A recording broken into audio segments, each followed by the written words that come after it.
Encore avec l'Eldorado des géants d'Internet. Vous le savez, lorsque vous visionnez un film à la demande, lorsque vous téléchargez un texte, vous faites appel à des données, des millions de milliards de données informatiques qu'il faut stocker dans d'immenses serveurs. C'est donc une course au stockage qui est engagée, et elle est engagée vers le Grand Nord. Pourquoi le Grand Nord? Parce que le climat refroidit naturellement ces gigantesques hangars. En Suède, près du cercle polaire, envoyés spéciaux Amaury Guibert, Brice Boussoir.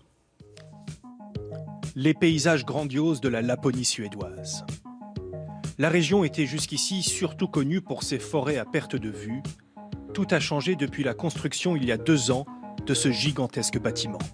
C'est le premier data center, un centre de stockage de données ouvert par Facebook en Europe, et l'entreprise américaine y laisse rarement entrer des caméras. C'est le directeur du site en personne qui va nous faire la visite. Après des couloirs interminables, nous voici au cœur de la machine. C'est là qu'est stockée une grande partie des données des utilisateurs européens. C'est ici que Facebook marche. C'est là où sont vos likes, vos photos, les commentaires que vous postez. Ça semble simple dit comme ça, mais il faut que des milliers d'ordinateurs travaillent ensemble à la milliseconde. Et ils doivent marcher 24 heures sur 24, 7 jours sur 7, toute l'année. Mais ces milliers de serveurs ont le même défaut que votre ordinateur personnel. Ils chauffent, beaucoup. Pour éviter les pannes, il faut donc les refroidir en permanence. Et pour y arriver, Facebook n'a pas grand-chose à faire. La température extérieure moyenne s'élève à 2 petits degrés. L'entreprise a donc construit tout un système pour utiliser cet air frais à volonté.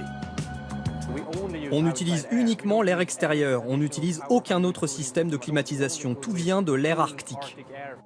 L'air extérieur est donc aspiré, filtré, humidifié avant d'aller refroidir les serveurs. Une climatisation naturelle et de sacrées économies pour Facebook, qui ne nous dira pas combien. Si on peut trouver un moyen d'améliorer d'1% notre efficacité énergétique, on le fait, car avec notre taille, 1% c'est énorme. En montrant qu'un data center peut être refroidi naturellement et être beaucoup moins gourmand en énergie, Facebook a lancé une petite révolution et le Grand Nord suédois est apparu comme un Eldorado. On trouve même des data centers perdus en pleine forêt, comme celui-ci qui investit d'anciens bâtiments de l'armée suédoise. Pour les entreprises du secteur, cette région du Grand Nord a beaucoup d'avantages, et pas seulement en raison du climat. L'autre atout de la région, c'est l'approvisionnement en énergie. Il y a des rivières, des barrages et donc de l'électricité en abondance à un prix ultra compétitif. Un argument de poids qui a convaincu cette société britannique. Hydro 66 a ouvert ce data center dernier cri en février dernier. Ici, vous avez les unités de refroidissement qui utilisent l'air extérieur. Climatisation naturelle comme chez Facebook, une électricité bon marché 100% verte pour faire tourner les machines.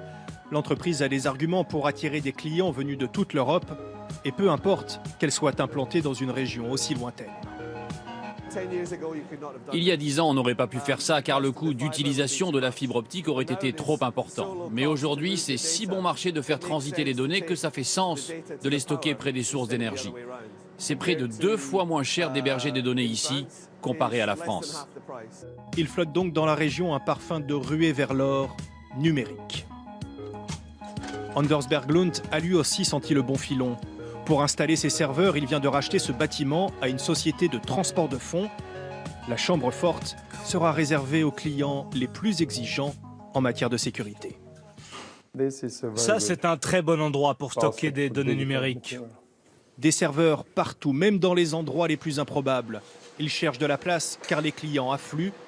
10 ans après la création de sa société, Anders Berglund voit enfin l'avenir en rose. Cette année, on a beaucoup grandi et ce sera encore mieux l'année prochaine. Parce que le tsunami des données, ça ne fait que commencer. Il espère demain stocker vos photos de vacances, votre relevé de compte ou votre dossier médical. Et si ce n'est pas chez lui, ces données personnelles pourraient bien être conservées ailleurs, dans la région.